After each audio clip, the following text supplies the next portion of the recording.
It's officially freezing cold, and so today we're making my favorite winter dessert, lauki ka halwa. So we're starting by peeling one lauki. Some people call it kaddu. I think it's called bottle gourd in English. Anyway, we're gonna cut it up into large slices so that we can put it in our food processor and shred it.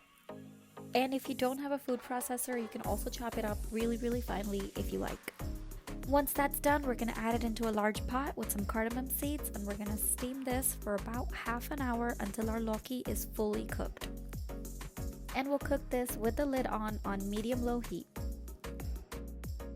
It took about 30 minutes for this to get fully tender, and you'll know it's tender when you take a little piece and you can squish it between your fingers and it breaks easily. And we didn't add any water into this because it already has so much water of its own, as you can already see in the pot. And now we're gonna cook this with the lid off until all the water has evaporated. Then we're gonna make a little hole in the middle and add in our butter. Then we'll fry this with our butter for a few minutes, and then we're gonna add in our sugar. Now we're gonna give this a really good mix.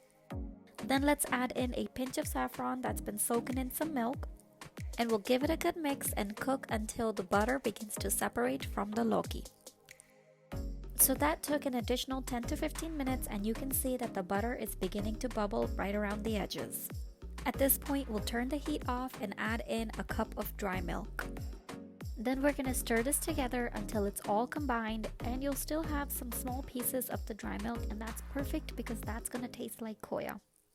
And I like to garnish this with some chopped almonds and pistachios. This halwa goes so well with a hot cup of chai. I promise you, you need to try this recipe. And as always, if you like this video, please like and follow for more.